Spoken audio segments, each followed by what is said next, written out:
Bom dia a todos. Bom Sejam dia, Ismar. Bom dia, bom dia. Seja bem-vindo ao canal do Mérito Centro Educacional. Espero que todos estejam bem nessa data, nesse feriado aí. Hoje vamos fazer um vídeo educacional com os professores do Mérito para complementar a live que realizamos no dia 2/10, em forma de debate com o professor Rui, professor Caio, professora Marwan e professor Alexandre, onde a temática foi desenvolvida em cima de perguntas dos alunos sobre os assuntos anatomia radiográfica, posicionamento radiológico e elementos da radiologia. Mas devido ao nosso tempo não foi suficiente para responder todas as perguntas, nós acordamos que ao final da live que nós iríamos trazer os professores do médico para sanar as dúvidas dos alunos. Então hoje trouxemos o professor Michel Hamster e o professor Michel Tomasi, que irão responder as demais perguntas que foram encaminhadas pelos alunos. Bom dia, meus professores, sejam bem-vindos ao vídeo educacional do Mérito. Bom dia a todos. Bom dia a todo mundo. Vamos embora. Fazer Diazinho bonito lá fora e e nós melhor aqui aqui trabalhando. dentro. Vamos lá. Só fazer uma observação, até porque no FAI que a gente fez da divulgação, o professor Rui estava presente e, infelizmente, ele está com um problema de saúde e não pôde estar conosco aí. A gente estima melhoras para o amigo aí. Sabe-se Edna Larissa dos Santos, sabe-se que na realização de uma radiografia, alterar a distância deve-se ajustar também o MS. Porém, na prática, realizando exames no leito com equipamentos portáteis, pode ocorrer imprevisto para conseguir a distância recomendada. Se o equipamento tiver ajuste do MS limitado, podemos compensar o ajuste com o KV?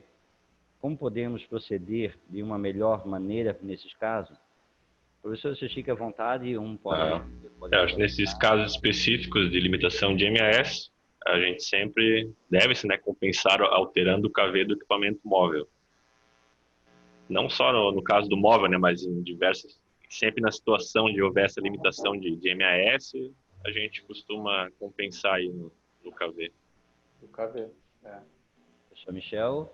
Nós temos dois professores Michel, então vamos, Michel e Tomasi, pode ser? Pode, vamos lá. Eu acho que é melhor, né? Acho que é melhor para evitar problema. Podemos passar para a próxima, Michel? Queres complementar? Não podemos, até porque a questão, os equipamentos móveis, geralmente, eles têm uma limitação baixa já pré-definida, né? E se a gente vai atender algum paciente de UTI, muitas vezes eles são obesos, então não tem muito o que a gente fazer. Vai ter que alterar mesmo o KV, vai ter que tentar botar um KV maior para poder chegar o mais próximo possível da imagem que a gente vai querer obter, né? Perfeito, para compensar a dificuldade do tempo, né? Sim. Próxima pergunta, Maria Eduarda Silveira. Como cada fator técnico, KV, MA, MS, interfere na qualidade da imagem? Isso é uma pergunta bem interessante, porque os alunos às vezes saem do curso na reta final preocupado ou entrando no estágio com essa situação. Para que eu tenho que fazer? O que eles fazem? Como a gente consegue ajudar os alunos? Pergunta número 2, professores. Então, essa pergunta ela é bem ampla, porque nós como profissionais, a gente tem que saber como é que funciona cada fator. Para que serve o KV, para que serve o MA, para que serve o MAS, e poder usar os três de uma forma específica para que não traga tanta que a saúde do paciente não seja tão prejudicada, né? Então a gente tem que saber que o KV ele vai controlar a quantidade de energia que o feixe de raio-x vai ter para poder penetrar o tecido do paciente, né? Ou seja, quanto maior é o KV, maior vai ser a energia que a gente vai usar, vai ser mais uniforme também, e a penetração do raio-x ela vai ser mais uniforme, assim, ela vai ser mais... esqueci a palavra que eu posso usar. Vai ser mais ampla. Né? O fator da qualidade vai ser em relação ao MAS, né? O MAS que vai definir a nossa qualidade de exame. Né? Que ele vai controlar a quantidade, não a energia, mas a quantidade necessária de KV que a gente vai emitir para um determinado exame a ser realizado. Certo? Enquanto que a miliamperagem, que é o MA, ele vai ser o responsável da corrente do tubo de exame, né? Ou seja, ele vai botar daí a quantidade de radiação necessária. Então, enquanto um tem um poder de penetração, o outro controla a qualidade de raio-x e a outra controla a quantidade dessa radiação. Então, a gente tem que também saber usar as fórmulas que é ensinado no curso para distinguir o KV, para distinguir o MA, para ter um resultado melhor da incidência do que a gente está querendo fazer. Tomasi, complementar? Perfeito, acho que nada para complementar aí. Eu acho que tem um exame que a gente pode dar como exemplo, que é bem clássico, é o raio-x de tórax e o raio-x de arcos costais. Porque, sim. tirando a técnica de respiração, o posicionamento, quando for arcos costais bilateral, a gente faz como se fosse um AP de tórax. Só que os parâmetros que a gente usa é que vai dar a diferença no exame. Já o tórax, a gente usa um MAS baixo e usamos um KV maior para ter um poder de penetração, como o professor Michel explicou. E já o arcos costais ao contrário, né? Sim, a gente pode usar também um exemplo clássico de ossos da face e seios da face, quando a gente for fazer Waters.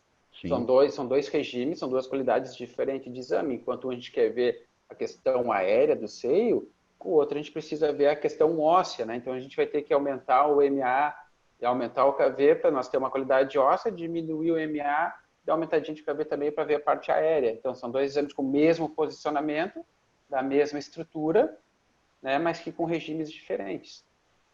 Eu acho que a importância de tu entender bem a funcionalidade do KV, do MAS e do MA, que mesmo que venha alguma incidência, talvez, que o profissional nunca tenha feito, como já aconteceu comigo e com certeza também com vocês, a gente entendendo a funcionalidade de cada um e sabendo o que precisa ser visto na incidência, a gente consegue realizar um bom exame, entendendo a funcionalidade de cada um e entendendo a teoria, né, do que precisa ser visto naquela incidência, naquela imagem. Sim, a gente pode usar vários exemplos em relação a isso. A gente pode usar exemplo de Towne para crânio e Towne para arco zigomático. São exemplos bem característicos com diferenças enormes de regime, de KV e de MA, mas com o mesmo posicionamento, né? A gente já está dando exemplos de posicionamentos diferentes, de estruturas com densidades diferentes. Então, a gente tem que ter esse conhecimento bem amplo. O que o Tomasi falou, eu acho que a gente pode levar como uma diretriz. Tem que saber o que o critério de avaliação para poder fazer o exame, né? Sabendo o que precisa aparecer, a gente usa os fatores em função do exame. E é bem perfeito, essa pergunta foi bem sanada aí as dúvidas. Próxima pergunta ainda da Maria Eduarda Silveira. Qual a melhor técnica para raio-x de pé, caso o médico solicite um paciente politraumatizado em maca rígida? Tentando sempre deixar o raio central perpendicular ao pé, geralmente fazendo uma falsa angulação caudal. A gente sabe que o paciente politraumatizado é sempre uma missão, né? Muitas vezes foge totalmente à regra e a gente tem que ser criativo, né? É aquela coisa do técnico em radiologia, tem que ter que ser criativo, né? A gente já fez exame de cada forma para tentar conseguir um AP. Às vezes a gente tenta de uma forma, a gente olha o exame, não ficou bom, né? Ficou difícil de se avaliar as estruturas, e ter criatividade nessas horas é importante, e saber o que precisa ser visto na imagem, né? Aí que está a importância de saber o que precisa ser visto. O profissional não adianta só fazer a imagem e depois olhar, bom, eu fiz, eu botei o pé, eu acho que ele estava em AP, então a imagem que saiu aqui deve estar certa. Entender o que precisa ser visto, conseguir olhar as estruturas e falar, beleza, eu fugi a regra, mas o AP do pé está aqui e as estruturas podem serem vistas. Entender de projeção de imagem, né? Acho que isso que eu ia falar agora. Tu foge à regra, mas tu sabe que dentro da teoria o raio vai ter que estar perpendicular ao pé. E aí tu tem que ler o que está escrito, né, entre aspas, no momento para ti e tentar fazer desta forma. No caso, que nem o Michel falou, o Tomasi, né? tu vai ter uma falsa angulação caudal para fazer o exame de um AP de pé verdadeiro num paciente politrauma, que o paciente não vai poder dobrar não vai poder flexionar o joelho, né? Ele vai estar com a perna esticada, com o pé ereto. Então a gente vai ter que fazer essa falsa angulação para nós poder chegar no objetivo do exame e saber o que está vendo, né? Porque se já angular demais, a gente vai ter um alongamento de estrutura, projeção, que o professor Ismar falou de estrutura a mais, e já não está fazendo a forma correta. Perfeito. Vamos para a próxima. Rosemary César. Como realizar exame em pacientes com tração esquelética no úmero e fêmur? Isso pós-cirurgia, então, mais complicado ainda. É uma perguntinha bem cabreira, né, cara? Porque só que está ali tanto o paciente quanto o profissional para saber, né? Geralmente, a gente vai ter que fazer sempre uma incidência API e depois um perfil, né? A gente sempre tem que ter duas projeções para ter duas visões diferentes da mesma estrutura, né? Para ter duas avaliações. Geralmente, numa tração de fêmur, o paciente vai vir em decúbito dorsal, tá? Então, o que a gente faz? A gente vai pôr o filme por entre as pernas do paciente e projetar o raio horizontalmente para nós pegar um perfil deste fêmur, né? Aí que vem o porém, porque geralmente essas trações esqueléticas o paciente está com a perna elevada. Então, a gente vai ter que angular o receptor de imagem também, né? Porque senão o receptor de imagem vai ficar reto e o fêmur vai ficar na oblíqua dentro do Deixar a parte de paralelo, né? Isso. Então a gente tem que também saber ajustar dentro da estrutura, até para não ter que ficar irradiando demais o paciente, não abrir demais a colimação, porque tem tubos que são ajustáveis, né? Tem colimadores que são ajustáveis, a gente angula aquela janela ali. E Não, pode continuar. Tá. E as trações de úmero, elas são mais simples, o paciente pode até ficar de pé, ele se projeta junto ao book para poder fazer o exame, é um pouquinho mais simples. Mas a gente não pode mexer muito com ele, porque geralmente vai estar com a tração, vai estar com as hastes da tração para fora, e tem que cuidar para que ele não bata no receptor de imagem, né, para quando for fazer um perfil. Essa tração de fêmur, me lembro do primeiro plantão que eu fiz. Foi um terror. Eu fui estagiário do hospital que não tinha emergência assim, para politrauma, né? Então, eu sabia fazer eu estava craque na ortopedia. Aí eu fiquei alguns dias, aí quando eu passei a trabalhar no hospital com politrauma, né? Passei alguns dias pegando ali alguma experiência, alguma coisa, mas não adianta, né? É o dia que tu vai estar sozinho, largado num plantão de 12 horas, que vai aparecer as buchas. Mas dito e feito, chegou 8 horas da manhã, 8h10 me desse uma tração de fêmur. Eu olhei para aquele monte de ferro, aquele monte de peso. E eu pensei, meu Deus do céu, o que eu vou fazer? Como é que eu vou fazer esse exame? Eu não sabia onde que eu colocava a placa, eu olhei para aquele monte de coisa. Onde pegar, assim. né? Cara, e aquilo foi um terror, né? Mas o plantão inteiro, não. O primeiro plantão da vida do cara é um terror, né? Deu às 8 da noite, assim, eu pensei, meu Deus, eu nunca mais quero voltar para cá, eu vou para casa. Mas o cara se vira, aí entra a criatividade, né? No final, apanhamos um monte, mas o exame saiu, o paciente voltou inteiro como estava, intacto. Mas é sempre uma missão. E o importante que o Michel falou, independente da dificuldade, a gente fazer a projeção em 2 planos, né? Sim. Diferente de 90 graus tem que fazer, porque às vezes uma fratura que está compactada na incidência de AP está normal e no perfil a gente vê um deslocamento. Deslocamento anterior, né? Ela acaba projetando desta forma, né? Isso. Aí quando a gente vai fazer o perfil, ela está assim. E é sempre aquela coisa do não dá para fazer, mas pensa bem, né? Porque sempre tem um jeito de fazer. Tu pode trabalhar com tubo, pode trabalhar com mexer na maca rígida, se tiver em maca rígida, mexer no paciente. Isso. Tu sempre vai ter uma forma. Se vai ser a forma perfeita, a gente não sabe, mas sempre há um jeito de ter 2 incidências. Tem alguns colegas. Tu aprendeu isso com quem? Com o teu supervisor? Oi? O Michel, o Tomás aprendeu com o teu supervisor isso? estágio? Isso. Sempre tem uma forma de fazer, sempre tá tem um certo? jeito esse negócio de não dar. Isso, muito bom. O meu supervisor foi o Michel Hamster, né? Para quem não sabe, agora já está sabendo. Tem técnico que fala que o trabalho profissional nosso é de um artista, né? E realmente tem horas que a gente tem que ser artista, porque não é fácil. Isso é uma coisa que eu sempre tento passar pro pessoal que faz estágio comigo, que nem foi o caso do Tomásio, que não existe essa história de não poder. Nós temos que tentar fazer sempre a mesma projeção, porque posteriormente o médico ortopedista, que no caso foi dado o exemplo, ele vai ter material para trabalhar e fazer um bom trabalho. Né? Ele não vai poder chegar e, quando for abrir o paciente, na hora da cirurgia, ser tudo diferente do que foi demonstrado. Então, por isso que sempre tem que haver duas projeções, o mais perto possível de um AP e o mais perto possível de um perfil do caso, né? Ou uma oblíqua, ou que seja o protocolo da instituição. Feito. Isso aí é uma coisa que eu já aprendi com quem me passou também. O pessoalzinho que está se aposentando hoje já. Professor Ismar. Vamos lá. Ellen Renata Peraza.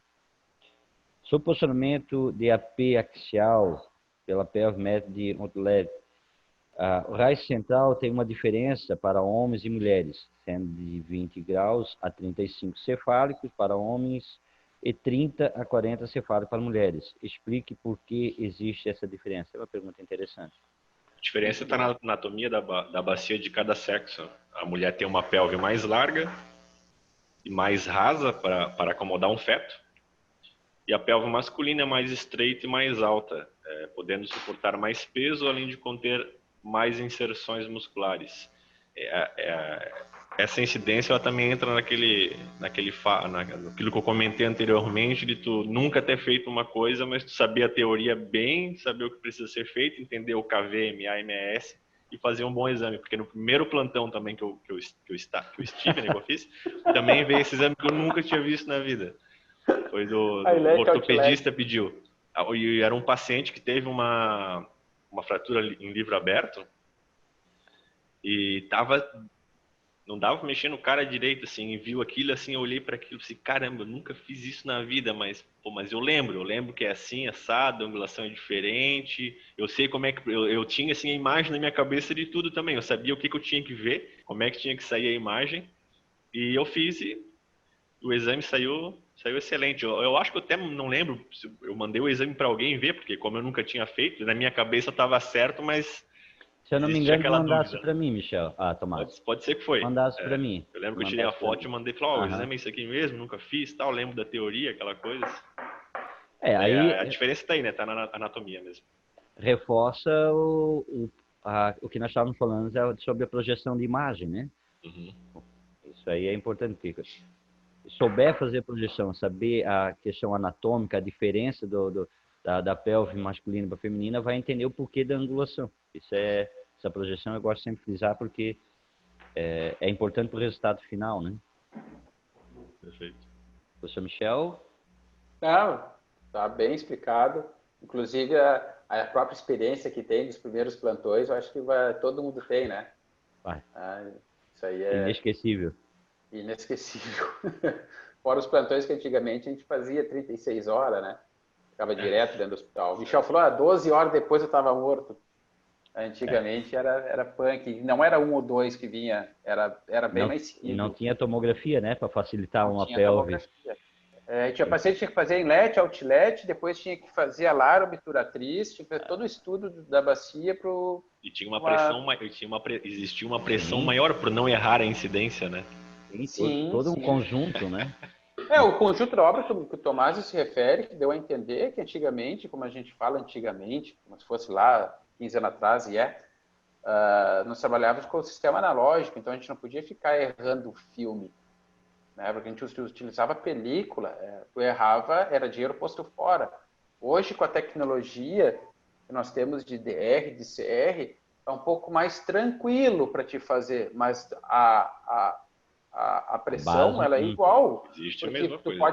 Porque tu não pode... não estou gastando material, mas tu está irradiando o paciente. Sim. Né? Então, tem que se trabalhar com a mesma seriedade, com ou sem, né? Perfeito. Com ou sem. para a próxima, professores. Quais os mecanismos que podem gerar lesões traumáticas na coluna cervical? E qual a mais perigosa de o paciente ter uma lesão irreversível? Cara, eu acredito que essa é uma pergunta muito ampla de se fazer, porque mecanismos existem aos montes para ter uma lesão de cervical. Até uma própria queda de própria altura já é o suficiente, né? Mas um dos principais que existe hoje é acidente automobilístico, acidente de moto, que ele dá aquele efeito chicote, né? Que ele vai com a cabeça para frente, volta para trás, bate em algum lugar, ou o motoqueiro não está usando capacete direito e acaba, devido à queda, tendo uma lesão grave da cervical, né? E para se tornar irreversível uma lesão dessa, tudo vai depender da intensidade desse impacto. Também, um dos fatores, né? Um outro fator que pode se tornar irreversível é a conduta pós-trauma, né? Os profissionais que vão vir a atender, ou até mesmo a população que não conhece os primeiros socorros, pode querer ajudar e acaba piorando essa lesão, né? E, então, quanto mais profissional for o atendimento pós qualquer tipo de acidente, porque até nós descobrirmos se o paciente tem ou não, é através de uma avaliação de um profissional da área, né? E eu acredito que essa irreversibilidade do trauma se dá muito ao atendimento pós-trauma, o atendimento pelo pessoal do SAMU, o pessoal dos bombeiros, né? Posteriormente, o pessoal da enfermagem, a equipe médica, a equipe técnica radiológica, porque ele vai vir para o setor de radiologia. Então, toda essa conduta posterior é que vai definir se tu vai conseguir ter uma irreversibilidade ou não esse trauma, né? Uhum. Professor Tomasi? Isso aí, perfeito. Nada para complementar. Vamos para a próxima. Eu peguei um caso interessante, Michel, desse movimento de chicote do pescoço. O cara estava de moto, mas andando devagar. Só que ele estava com uma mochila e com um notebook atrás. Aí fez o movimento e pau. E o notebook veio e ele foi contra. Hoje ele está numa cadeira de roda, infelizmente. Tu vê só. Vamos para a próxima aí. Da Fernanda Sassi. A ampola de raio-x possui em seu interior um vácuo. Qual sua finalidade? O vácuo da ampola de raio-x serve para evitar o choque dos elétrons com moléculas de gás. Esse choque, se ele não fosse evitado, ele causaria uma desaceleração dos elétrons antes que esses chegassem ao alvo. Perfeito. Então é bem teórica essa resposta, né? Bem tranquila. Sou Michel, complementar. Não, tá bem objetivo, uma parte mais teórica de começo de curso, mas é uma coisa que está no nosso dia a dia, né? Perfeito. Vamos para a próxima, continuando com a aluna Fernanda Sass. As fraturas de úmero proximal ocorrem com mais frequência nos pacientes idosos, devido à osteoporose. Já nos pacientes mais jovens, elas são causadas por trauma de alta energia. As fraturas mais graves, ou as luxações, podem causar lesões de extremidade incapacitantes, podendo necessitar de tratamento cirúrgico. Qual a melhor incidência radiográfica a ser realizada para o exame de úmero nesse tipo de caso? E por quê? Então, voltamos a falar o que tínhamos comentado anteriormente, né? A gente sempre tem que realizar duas incidências, AP e perfil, né? É óbvio que, se falando de um trauma de úmero, a Fernanda, ela deu um exemplo das pessoas mais idosas devido à osteoporose, né? Mas tem muita gente jovem que, por uma queda de moto, batida de carro, queda de própria altura, está limpando os vidros e cai da escada de mau jeito, quebra o úmero por igual. E qual vai ser a melhor forma de nós fazer com o úmero quebrado, com o osso longo, que o braço fica mexendo? Porque às vezes eles vêm sem imobilização nenhuma, né? Então a gente vai ter que conversar com o paciente, né? Tem que ter um jeito de transportar para o paciente e explicar o que é necessário fazer para nós ter uma melhor aquisição, apesar de dor, apesar de mobilidade restrita, né? Então a gente vai realizar sempre um AP e um perfil. desses pacientes. Professor Tomasi? Nada para complementar, eu acho. Beleza. Para a próxima. Hugo Maciel Vargas. Como realizar exame de quadril em um politrauma, quando o paciente está contido na maca rígida? Qual a melhor incidência? Acho que ele se mantém o AP, né? A gente tem que fazer um AP bem feito. Não há muita dificuldade de fazer um AP. Se o paciente vem na posição anatômica, né? Vem reto em cima da maca, né? O que nem sempre acontece também, né? E a oblíqua, a gente costuma usar um coxinho ou algum apoio do lado da maca, né?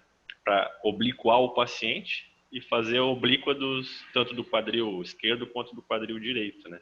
Bota o coxinho do lado contrário, que a gente vai fazer incidência, né? Dando essa leve angulada no paciente, essa levantada, essa obliquada no paciente, né? E a gente consegue fazer uma oblíqua ali dos quadris. É mais direto, não tem muita coisa para fazer nessa situação, né? Não tem muito, não. E a gente vai estar tendo uma aquisição de duas incidências, né? Eu acho que tem que ser analisado cada caso um caso, né? O que só não pode se levar em conta é a frase que não dá, né? Não dá, mas tem que ser analisada a situação do paciente. Isso tem que ser avaliado, principalmente em politrauma, né? Cuidado sempre, né? Cuidado na hora de levantar o paciente para não perder o paciente de cima da maca rígida. A maca, o paciente rolar, né? Não precisa ser um coxinho de 40 centímetros, um coxinho um pouco menor, né? Mesmo que a gente não consiga fazer a angulação correta, mas a gente vai conseguir ter uma visão em outro plano, diferente do AP, né? Porque, assim, por experiência, aconteceu várias vezes a gente fazer um AP de bacia, por exemplo, e tá tudo dentro dos conformes. A gente põe esse coxizinho debaixo da maca rígida, que ele oblicua para o lado de interesse, e eu tenho uma fratura de trocânter menor. Algumas vezes já aconteceu comigo isso, por trauma violento de queda, principalmente queda de moto, né? É o que mais se tem hoje. Então, sempre é bom realizar essas duas, que pelo AP não dava para ver. Não tinha como ver, por experiência. Não tinha. Agora, quando a gente deu só aquela obliquadinha de leve, já foi o suficiente. Não vai fugir de todas as de posicionamento, as respostas provavelmente não vão fugir da situação de dois ângulos diferentes de imagem, né? É o que a gente tem que preconizar, né? E uma coisa que é interessante, que foge um pouquinho da pergunta até, e a gente tem uma vasta experiência com pacientes politraumatizados aqui no hospital que trabalhamos, né? E toda vez que ligam dizendo, tem um politrauma, a gente já tem que vir preparado para atender de tudo que é forma. Então, a gente já tem que deixar tudo que a gente pode usar para ajudar a fazer esse exame preparado. A gente não pode esperar vir o paciente para ver o que tem que fazer para daí preparar a sala, né? Porque geralmente vem os mesmos exames, cervical, tórax, bacia, algum membro. Então, a gente já tem que estar na cabeça, preparado, pensando na frente, que se o paciente tiver isso, tiver aquilo, já tem uma forma de fazer. Nunca está despreparado, esperar chegar para daí pensar. Porque pode acontecer de nós demorar, né, para realizar o exame. Otimizar o tempo, né? Bastante. Perfeito. Vamos para a próxima, ainda continuando com o aluno Hugo Maciel Vargas.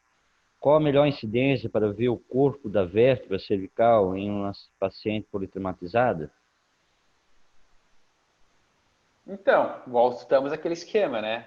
A gente vai ter que fazer o AP e o perfil. Ainda mais o paciente politraumatizado, com colar cervical, deitado na mesa, é um exame mais tranquilo. Então, a gente vai fazer um AP normal, usando uns 15 graus de angulação cefálica, entrar na altura da cartilagem da tireoide, altura de C5, tá?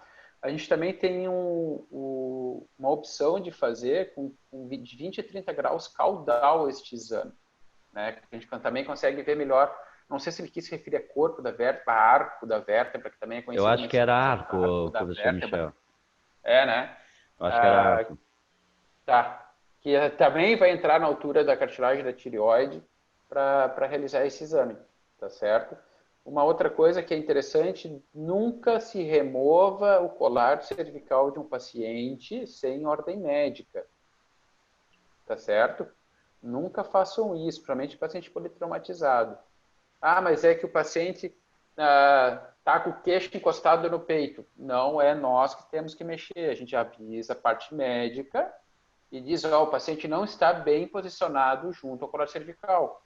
Você pode vir mexer, tá? A gente nunca pode mexer nessa questão de politrauma, tá certo?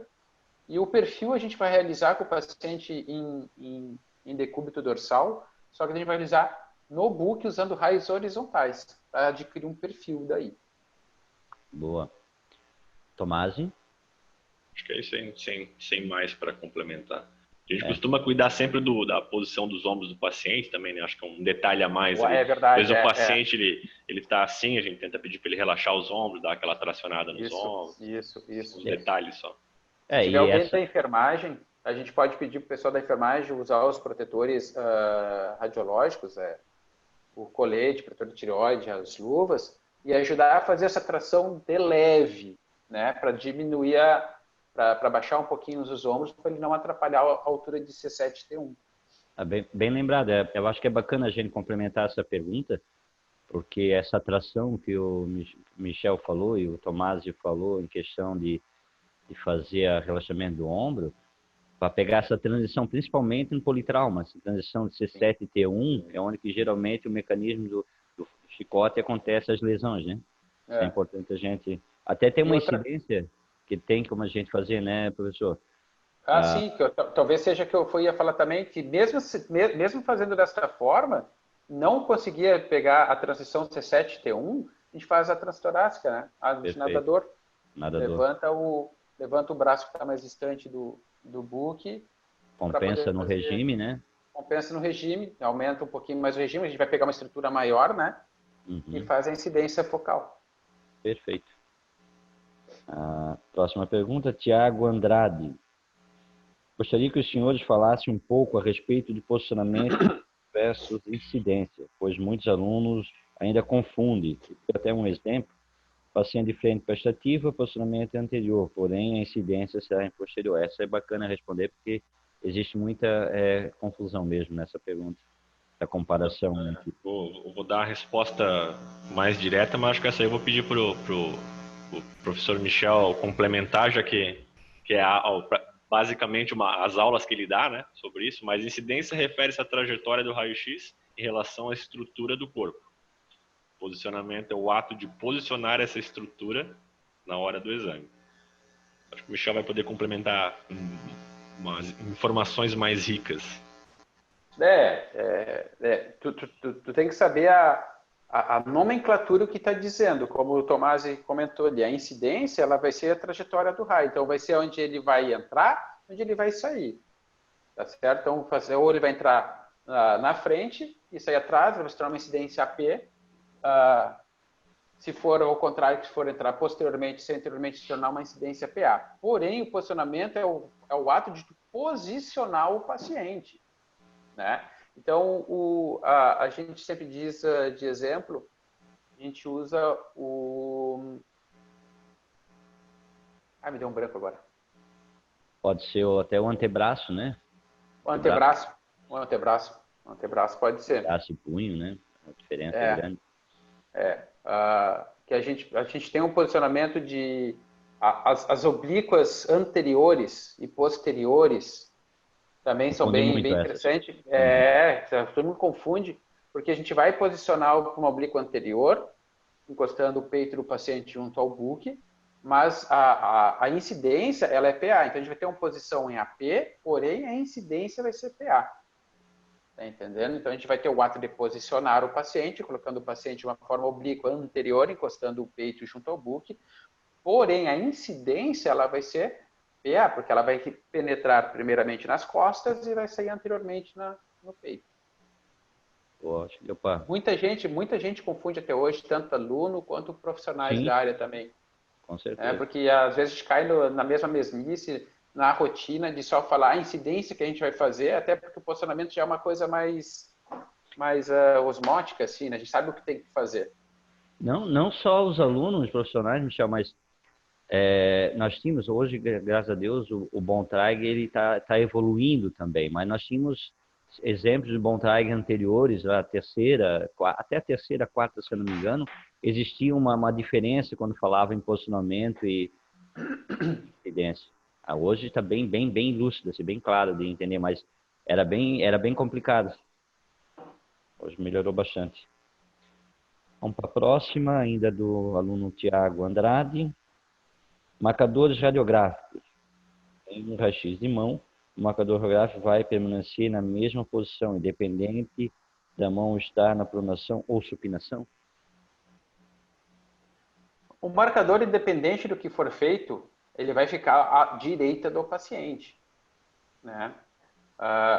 O que pode acontecer, talvez, o paciente vem com uma imobilização de antebraço, vem com uma imobilização qualquer na perna, que seja que o paciente não consegue efetuar o posicionamento correto. Tu vai manter o marcador à direita, porém tu vai acrescentar a informação que tu está fazendo em PA, ou está fazendo uma oblíqua, ou coisa parecida, né? Porque a gente não pode fugir do marcador, porque ele vai te instruir de forma correta qual é o lado direito e qual é o lado esquerdo do paciente. Porque a nossa visão sempre vai ser uma visão em X, né? Então, quando a gente vai fazer o exame, a gente vai botar a direita do paciente, porém, na hora de nós visualizarmos no negatoscópio, ele vai ficar à nossa esquerda. A gente vai estar olhando a pessoa de frente. Então, jamais pode fazer o fato de colocar o marcador à esquerda, sempre à direita do paciente, independente do que for. Então, a gente só vai informar que foi feito um PA, por exemplo. Né? Que nem o tórax é um sempre clássico. A gente sempre vai botar à direita. Mas se for um paciente acamado, a gente vai pôr paciente feito em decúbito dorsal, AP. Sim. Pronto, porque senão ele pode estar instruindo que o paciente tem ciclos inversos, ou se não fizer a marcação correta, né? Perfeito. Tomasi? Não, nada mais para adicionar. Esse do antebraço acontece muito, né, Michel? Por causa da imobilização, até na articulação. Porque ele não imobiliza o paciente de uma forma anatômica, imobiliza como vem. Sim. Então a gente já consegue ver que o paciente está com ele em PA. Então já vai lá e acrescenta PA no antebraço, mas o vai ser feito à direita do paciente. Né? Que nem no antebraço, vamos usar o exemplo, no antebraço normal, que é feito em AP, o marcador vai ficar, o antebraço direito vai ficar à direita, vai ficar do lado do rádio, do lado do escafoide. Enquanto que se for fazer em PA, quando está imobilizado, ele vai ficar do lado da ulna, esse marcador. Por isso que é bom informar. Porque o médico em si, ele não vê o paciente, né? Essa é a que a gente pode facilitar. Ele vê o exame e pode ter um ponto de interrogação. Por exemplo, o tórax, que é um exemplo bem clássico, que pede-se para repetir muito quando não tem a observação, né? Até por causa de ciclos inversos. Né? Aquela outra coisa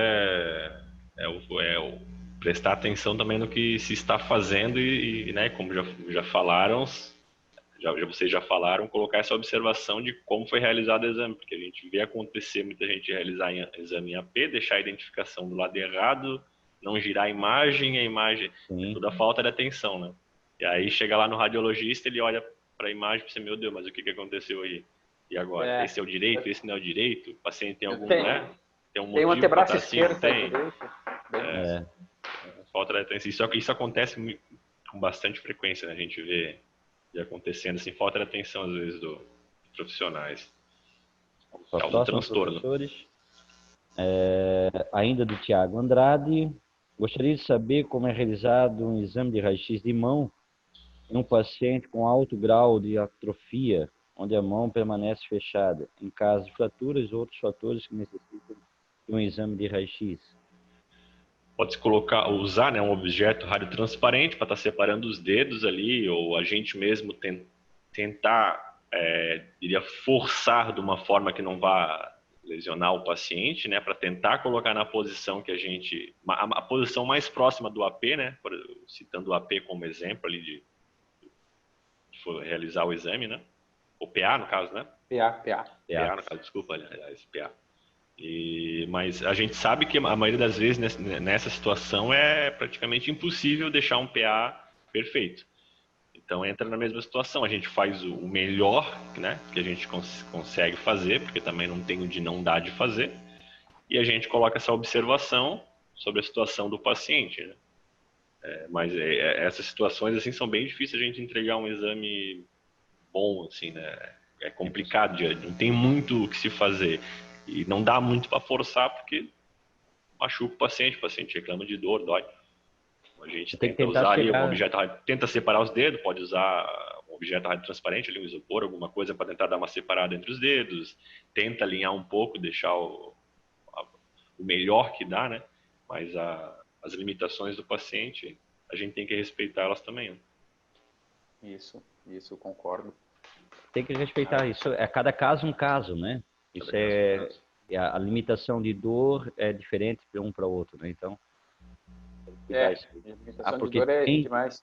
A gente está falando, frisando desde o início, que é importante a gente fazer 2 incidências diferentes de 90 graus, mas cada caso um caso. A gente tem que avaliar o risco, benefício, a situação do paciente.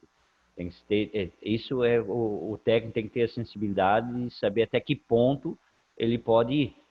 Porque precisa fazer API perfil, API oblíqua, tem que ser analisado a cada situação. O ideal é que se consiga fazer duas imagens distintas, né? Diferentes de 90 graus, mas sempre levando em consideração a situação do paciente, né? Tem que saber que existe um protocolo, porém tem que ter o feelingzinho aquele para dizer que não dá para fazer o que o protocolo manda, mas vamos fazer o que dá para chegar mais próximo, né? Perfeito. Vamos para a próxima. Vanessa Inocente. Em relação ao efeito anódico, quais são as vantagens de utilizar a técnica e como deve ser utilizado? Isso é uma pergunta que eu acho bem relevante porque, principalmente quando nós trabalhávamos no sistema analógico, né? Quando que não tinha compensação e contraste. Compensava bastante, né? Hoje no digital já muda um pouco mais, né? Mesmo não foge da regra. Mas ainda tem como tu mexer nos parâmetros. Né? Que o digital hoje dá uma porcentagem muito grande, ao meu ver, para tu melhorar a imagem, né? No analógico não tinha porcentagem. Tu acertava ou tu errava. Não tinha meio termo.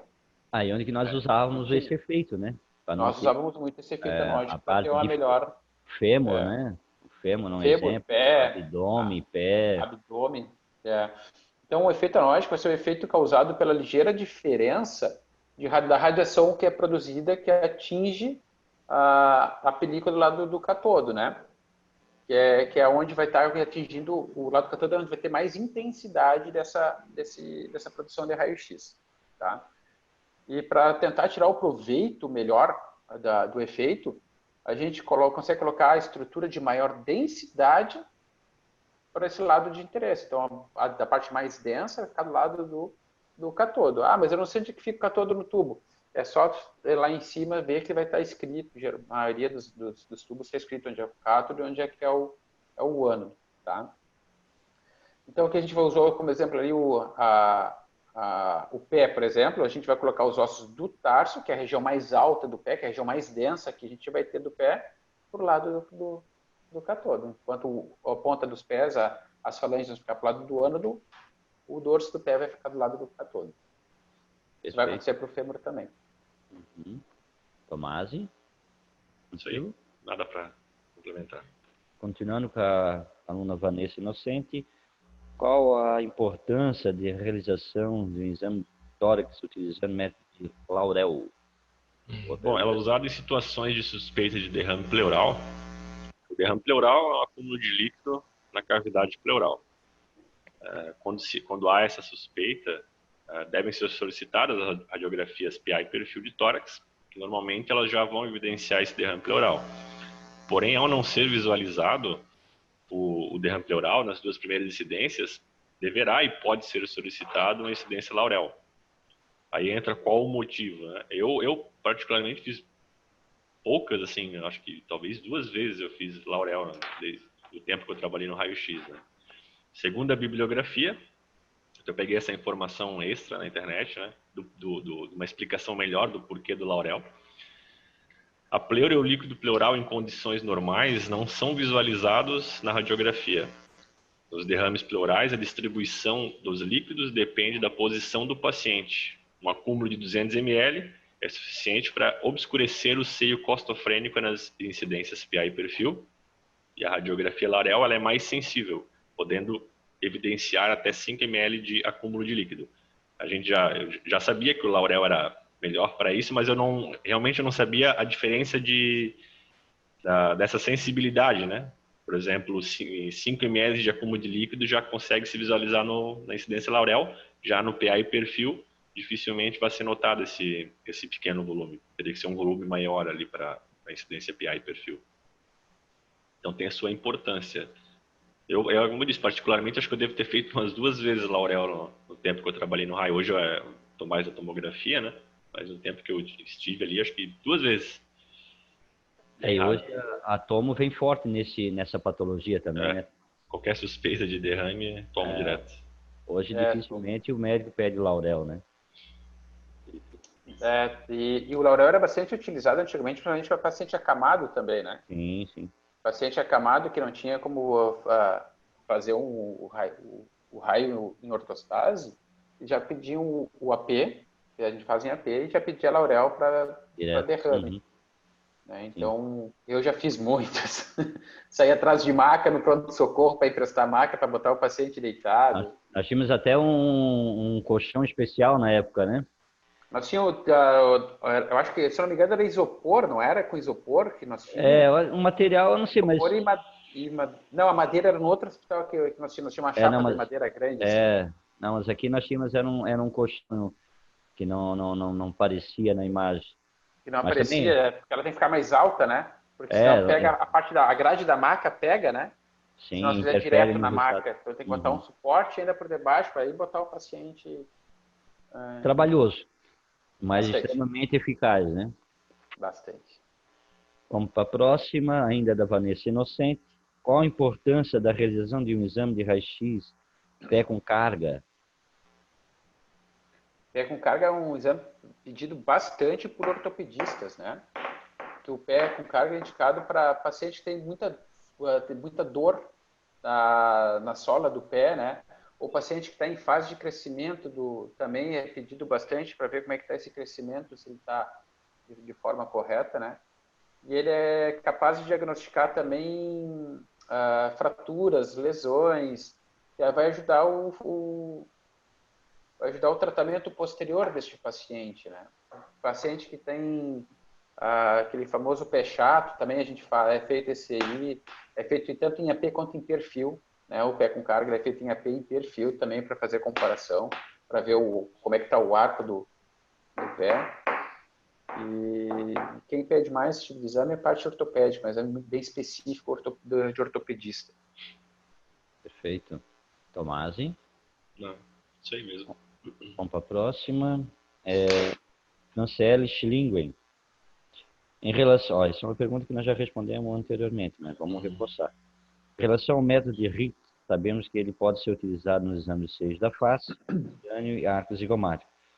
Por que o regime do exame de arco zigomático é menor?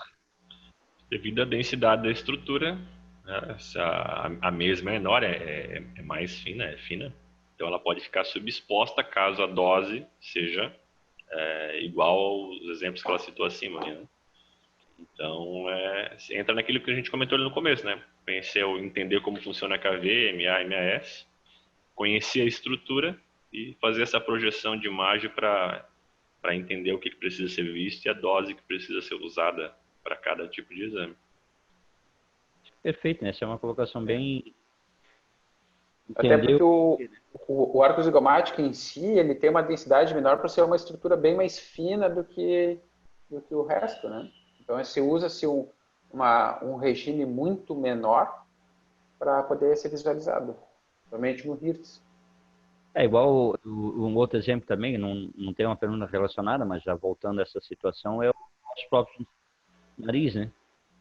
Perfil de crânio, a gente dá e o nariz em si, um osso próprio do nariz, a gente usa um regime bem baixo, né? Devido às questões. E aí também vai aquele negócio de conversar com o paciente, saber qual o motivo do exame, né? Porque muitas vezes o pedido vem um tomo de face e tu tem que saber o que tu vai olhar na face. Então, conversar com o paciente e saber onde é que foi o trauma, onde é que ele está sentindo dor é importante.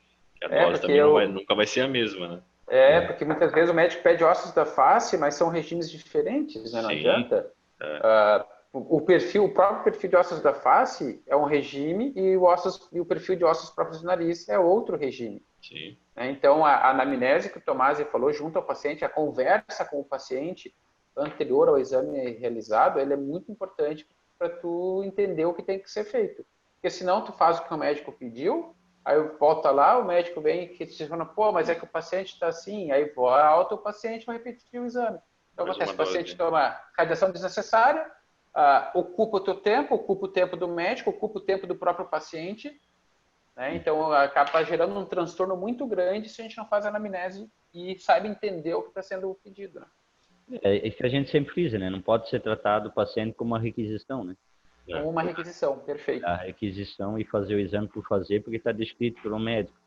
Tem essa anamnese que o Tomasi falou e nós reforçamos aí, eu acho que é de extrema importância, porque vai dar sequência do exame correto que não vai ter uma radiação desnecessária do paciente. Boa. Próxima pergunta, Rodrigo Reiser. Qual a técnica indicada para avaliação de fraturas ou luxações na região do fêmur proximal em situações traumáticas de quadril, quando a perna afetada não pode ser movida? Acontece muito em politrauma conosco, né? Bastante, bastante. Então, assim, primeiramente, o paciente vai estar em cima de uma maca rígida, né? São raras as vezes que acontece um paciente ter um trauma na região do quadril mais proximal e o paciente não venha da maca rígida. Geralmente pode ser uma vozinha, um vozinho que cai em casa, quem está junto se apavora, põe dentro do carro e traz para o hospital. Né? Isso aí quase não está acontecendo mais, mas antigamente acontecia com bastante frequência.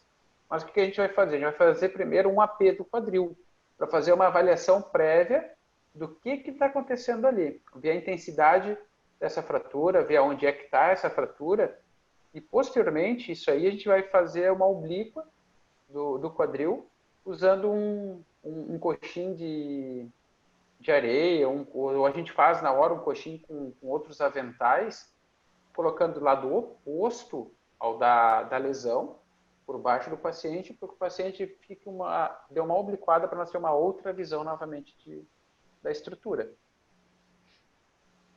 Tomasi? Perfeito, isso aí até a gente comentou bem parecido sobre a bacia ali, o quadril, né? Como a gente faz para ver duas incidências, então se encaixa na mesma situação. Na mesma situação. Perfeito. Ainda continuando com o aluno Rodrigo. Só fazendo um adendo, a gente sempre é bom ter um acompanhante deste paciente dentro da sala, porque às vezes ele pode nos ajudar para pôr esse coxim dentro, né? Debaixo do paciente, porque sozinho a gente não vai conseguir. Entendeu? Então a gente vai pedir para o acompanhante ajudar a pôr esse coxim, explicar a real necessidade para fazer o raio-x da melhor maneira. Agora me fugiu o nome, método, mas existe também uma situação que a gente pode fazer com raios axiais, levantando a perna oposta à afetada, né? A gente fazia muito no centro cirúrgico, para colo de fêmur. Centro cirúrgico? Uhum. Estava com raio axial e botava o receptor de forma que ficasse paralelo, formando a imagem por... para ver o colo do fêmur ali, principalmente. Pegar mais proximal, né? Isso. Também dá de fazer. Hoje quase é difícil fazer, não vejo fazer muito, mas se fazíamos muito antigamente. A última vez que eu fiz um exame desses, faz uns 5 ou 6 anos que eu fiz. Esse perfil de colo do fêmur. Mas era um pós-cirúrgico ainda para ser feito. Você não pode virar até por causa da cirurgia. Mais uma pergunta, Rodrigo Reis, uma pergunta um pouco mais básica. Quais são as incidências básicas na rotina para o estudo radiográfico do cotovelo? API perfil, né? Não tem muita coisa para... O básico é o API perfil. O básico é API perfil. Vamos para a próxima. Melissa Juliana Soares. Qual a importância de fazer uma incidência de vértebra 6 da face com a boca aberta? Esse protocolo é obrigatório? Isso é uma pergunta bacana. Existem protocolos de instruções que mudam, mesmo sabendo a necessidade, sim ou não, mas existe essa diferença, né? Essa obrigatoriedade de protocolo, tudo vai ser definido conforme a instituição que tu está trabalhando. Isso é muito relativo, né?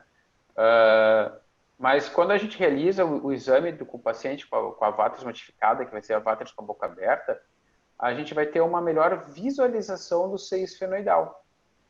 E ele vai ficar no céu da boca, essa visão desse seio esfenoidal, né? Vai ter uma melhor a visualização dos seios maxilares também, dos seios frontais, tá? Mas a questão de ser obrigatório, isso aí não... Tudo vai depender da instituição que tu trabalha. A instituição que vai te dizer, o protocolo aqui, por exemplo, vai ser um cauda e um perfil. Pronto. É váteres e perfil. Tá. É váteres modificada, cauda e perfil. Tudo depende de onde é que tu tá. Tu pode, depois de uma conversa com um médico, radiologista, mostrar para ele as vantagens, pode haver uma conduta de fazer um acréscimo dessa incidência. Mas geralmente tudo vai depender da instituição que tu está trabalhando, ela que define. Perfeito. Professor Tomasi? Não acho nada para adicionar. Vamos para a próxima. Melissa, ainda da nossa aluna Melissa Juliana Soares. Qual a diferença entre fazer a radiografia de joelhos sem carga e com carga? Qual a finalidade da incidência Rosenberg? A radiografia com carga, ela se diz respeito ao peso do corpo sobre o joelho, para uma melhor análise de como o joelho suporta o corpo da pessoa e como se comporta perante isso, né? A radiografia sem carga a gente realiza com o paciente deitado, né? Essa variação não dá um parecer real, pois o joelho ele fica relaxado com o paciente deitado, diferente do joelho com carga, onde há essa ação do peso do paciente sobre a articulação. Serve para verificar ali a questão de osteoartrose, gonoartrose, estudo da diminuição do espaço articular. O certo é realizar uma análise comparativa da radiografia anteroposterior em AP, do joelho em extensão e da incidência de Rosenberg em joelhos artríticos sintomáticos, tendo como objetivo revelar a concordância ou discordância entre a visão AP e a visão de Rosenberg e o grau de degeneração articular. Uma incidência que eu também fiz raras vezes Rosenberg.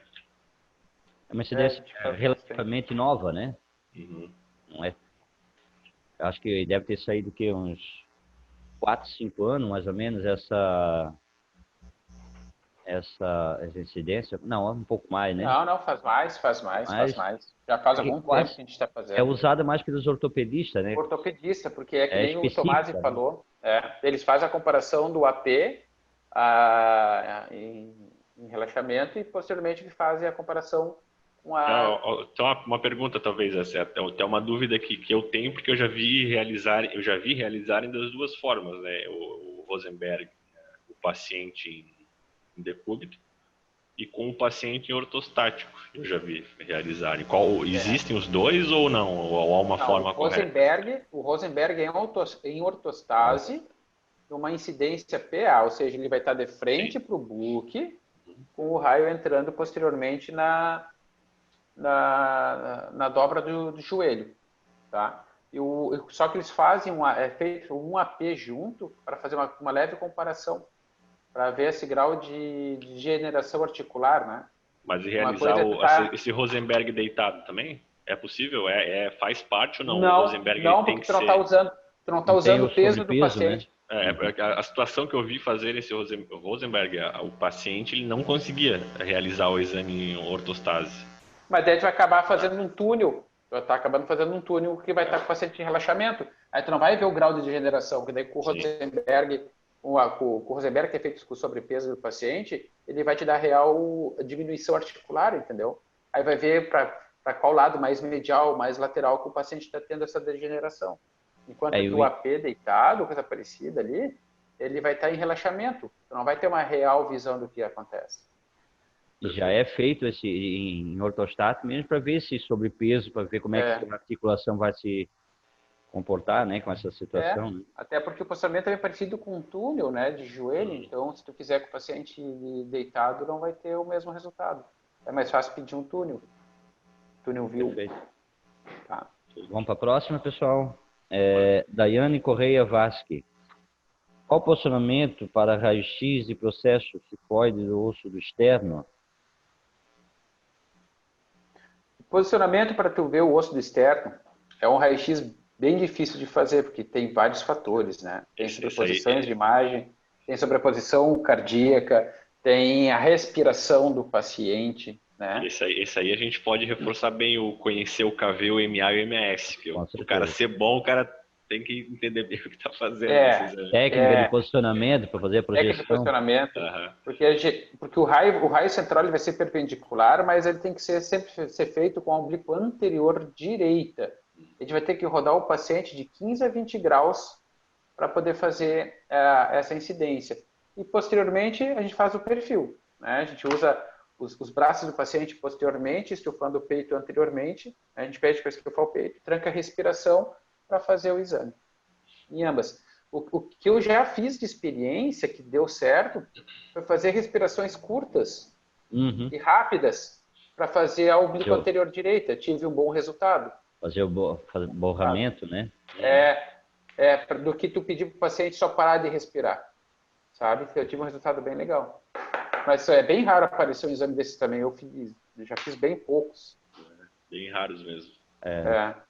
Como o professor Michel falou 15 anos atrás, não, mas voltando um pouco mais de 15 anos, nós fazíamos muito isso aí. Tá bom. Os outros 5 anos que eu não estou colocando, a gente faz. É que o cara vai ficando caduco já, né? Vamos para a próxima, mais 2 perguntas só. Rafael Bolsonaro da Silva. O complemento da incidência de joelho, método de Rosenberg, é mais indicado para a visualização do platô tibial ou para a fossa intercondilar? Com esse tipo de posicionamento, temos uma visão dos compartimentos lateral e medial, assim como uma visão do túnel do joelho. A exposição ideal deve visualizar a fossa intercondilar e a tíbia proximal, com espaço articular aberto. Perfeito. Professor Michel. Teoria. Perfeito. É a complementação do que a gente falou anteriormente. Sim. Uhum. Né? Nós já até antecipamos a própria resposta dessa pergunta. Vamos para a próxima pergunta e a última. Em relação à patologia conhecida como síndrome Eagle, existem incidências específicas para melhor visualizar o processo estiloide do osso temporal? É uma pergunta que eu quero saber a resposta também. Porque é difícil. Hoje, com o advento hoje, já há muito tempo, com o advento da tomografia, e a gente não pega muito mais. O raio-x em si, essa é uma incidência que eu nunca fiz nesses 26 anos. Também não fiz. Existe a incidência específica para o osso estiloide, são 2 incidências, né? É uma oblíqua anteroposterior e um perfil em axial, que é uma lesão que acontece no processo estiloide do osso temporal. Ele vai calcificando junto à musculatura que está inserida nele. Então, ela começa a calcificar e parece que nós temos um osso estiloide maior do que o outro. Aconteceu um tempo atrás de fazer uma tomografia de osso temporal, que geralmente é para ver a mastoide e tal, mas a incógnita era o síndrome de Eagle, que é para ver justamente essa calcificação. Tem como fazer um raio-x? Tem. Existe incidência então oblíqua anterior posterior, e a gente vai pôr o paciente em decúbito dorsal na mesa, né? Óbvio, decúbito, e a gente vai girar 12 graus a cabeça para o lado de interesse do paciente, tá?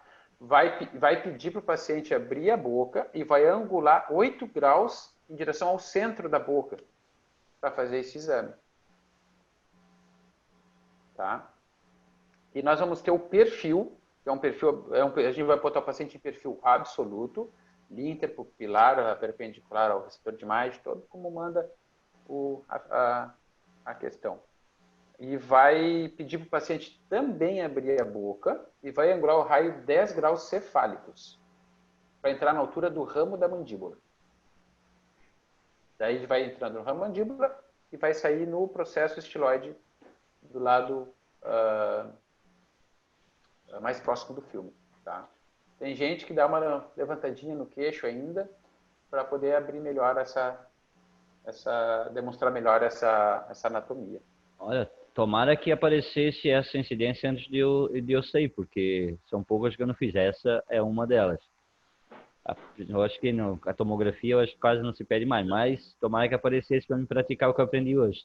Nós temos um colega com suspeita dessa síndrome de Igor, a gente pode praticar nele, né? A gente Opa, conversa ali. pode mandar no meu plantão aí que eu vou levar a teoria na prática aí, com certeza.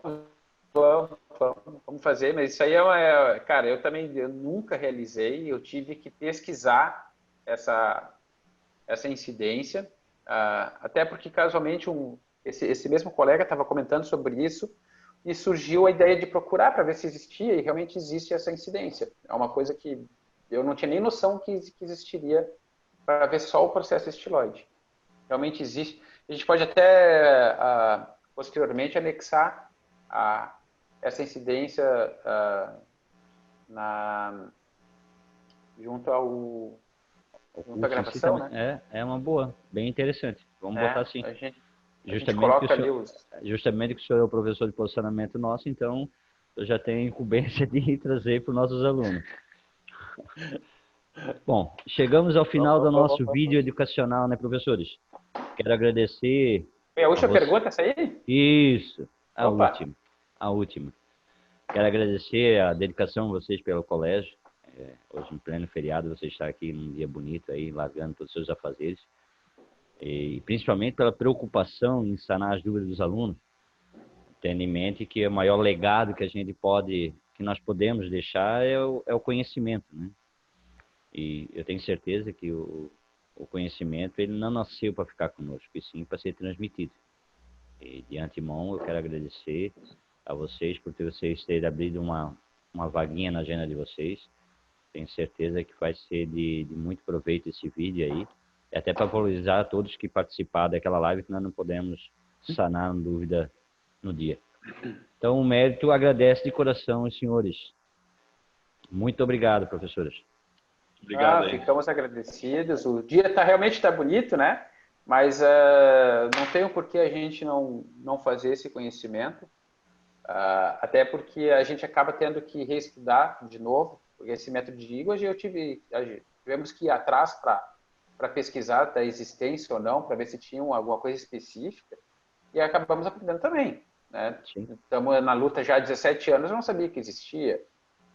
Então, foi um conhecimento a mais que a gente teve. Então, sempre vai ser de valia. Até porque não é porque a gente é professor que a gente sabe tudo, né? Perfeito. Amazing. Isso aí, acho que não... Sem muito mais adicionar, né? Para a gente é sempre um prazer. Sempre que a gente ensina, a gente sempre aprende um pouco mais, né? Então, enquanto a gente puder ensinar, a gente vai estar sempre aprendendo junto com os alunos. Beleza, professores? Obrigado por tudo. Tchau, tchau. Valeu. Grande abraço. Valeu, tchau. Tchau. Bom dia.